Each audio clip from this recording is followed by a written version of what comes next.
Chapitre 106. Sur les monts d'Emmaüs.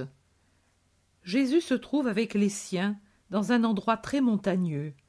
La route est incommode et difficile. Les plus âgés sont très fatigués.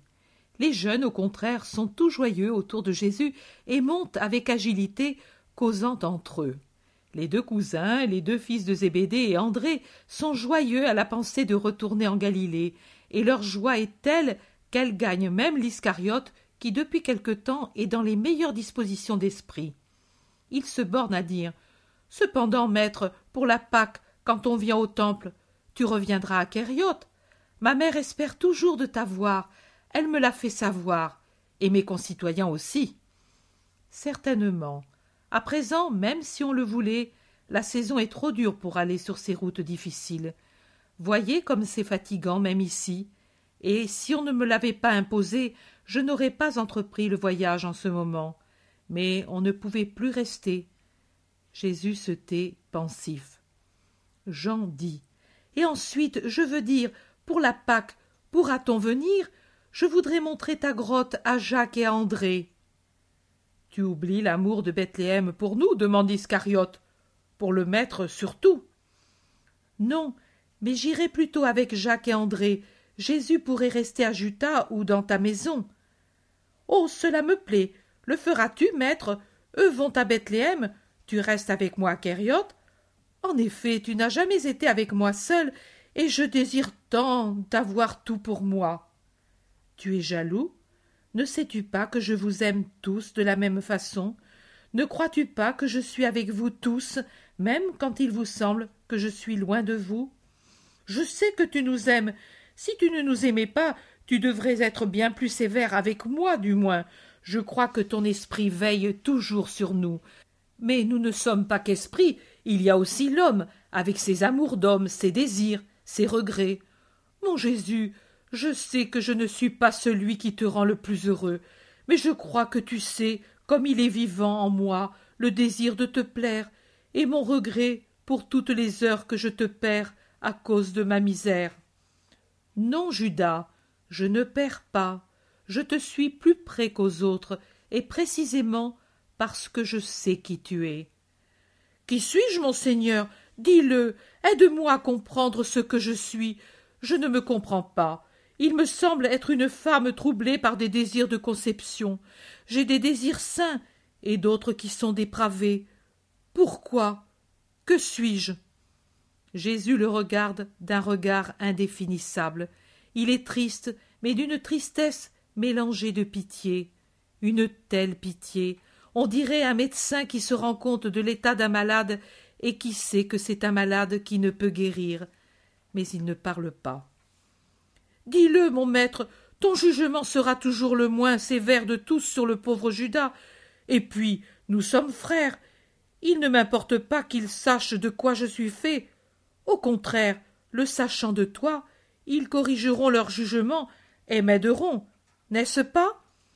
Les autres sont gênés et ne savent que dire. Ils regardent leurs compagnons, ils regardent Jésus.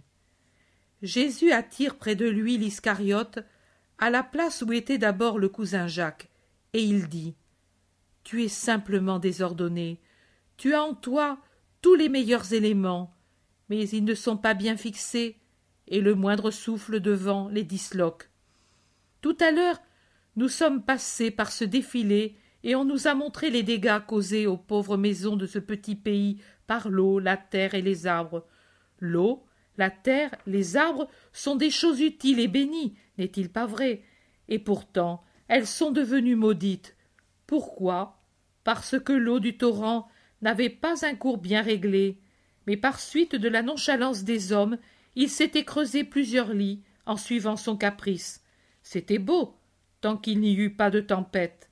Alors, c'était comme un travail de joaillerie, cette eau claire qui se déversait sur la montagne en petites rivières, parure de diamants ou colliers d'émeraudes, suivant qu'elle reflétait la lumière ou l'ombre des bosquets.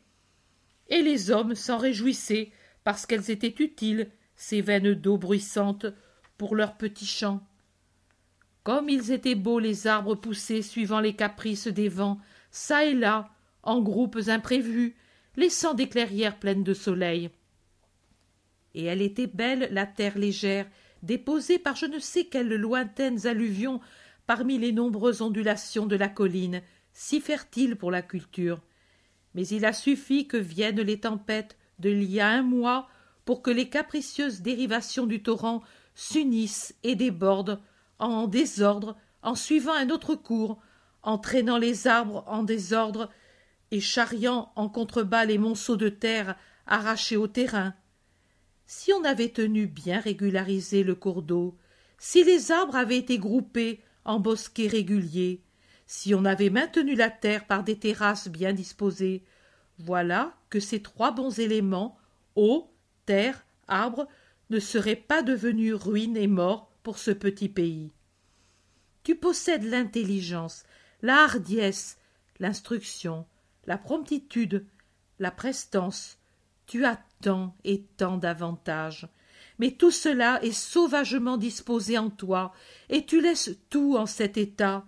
Regarde, tu as besoin d'un travail patient et constant sur toi-même pour mettre de l'ordre. Cet ordre devient ensuite une force au milieu de tes qualités, de façon que lorsque survient la tempête des tentations, le bien qui est en toi ne devienne pas un mal pour toi et pour les autres. Tu as raison, maître. À chaque moment, je suis chaviré par le vent et tout se bouleverse. Et tu dis que je pourrais? La volonté est tout, Judas. Mais il y a des tentations si mordantes, on se terre de peur que le monde ne les lise sur le visage. Voilà l'erreur. Ce serait justement le moment de ne pas se terrer, mais de rechercher la compagnie, celle des bons pour en recevoir une aide. Le simple contact avec la paix des bons calme la fièvre, et rechercher aussi la compagnie de ceux qui critiquent, car, cause de cet orgueil qui pousse à se cacher pour qu'on ne déchiffre pas le secret de nos âmes tentées, cela réagirait contre la faiblesse morale, et on ne tomberait pas. Toi, tu es allé au désert, parce que je pouvais le faire, mais malheur à ceux qui sont seuls s'ils ne sont pas, dans leur solitude, multitude contre la multitude. Comment? Je ne comprends pas. Multitude de vertus contre la multitude des tentations. Quand il y a peu de vertus, il faut faire comme ce lierre inconsistant, s'accrocher aux branches des arbres robustes pour monter, pour monter, pour monter. Judas dit: Merci, maître, je m'attache à toi et aux compagnons, mais aidez-moi tous, vous êtes tous meilleurs que moi. Jacques d'Alphée dit: Meilleur a été le milieu frugal et honnête où nous avons grandi, ami. Mais maintenant tu es avec nous, et nous t'aimons bien. Tu verras, ce n'est pas pour critiquer la Judée, mais crois qu'en Galilée, au moins dans nos pays, il y a moins de richesse et moins de corruption. Tibériade, Magdala, d'autres endroits où l'on se réjouit sont près de nous. Mais nous vivons avec notre âme simple, grossière si tu veux, mais laborieuse, saintement satisfaite de ce que Dieu nous a accordé. Mais sais-tu, Jacques, la maman de Judas est une sainte femme, on voit la bonté peinte sur son visage, objecte Jean. Judas de Kériote lui sourit, heureux du compliment, et son sourire s'épanouit quand Jésus ajoute: Tu l'as bien dit, Jean, c'est une sainte créature.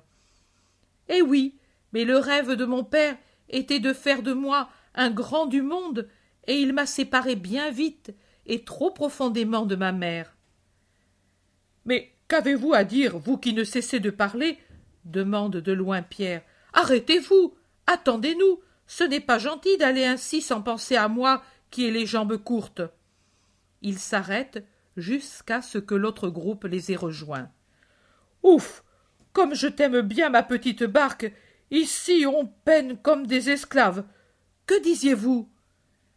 Nous parlions des qualités pour être bons, répond Jésus. Et à moi, tu ne les dis pas, maître? Mais oui, ordre, patience, constance, humilité, charité, je l'ai dit beaucoup de fois. Mais l'ordre, non, que vient-il faire? Le désordre n'est jamais une bonne qualité.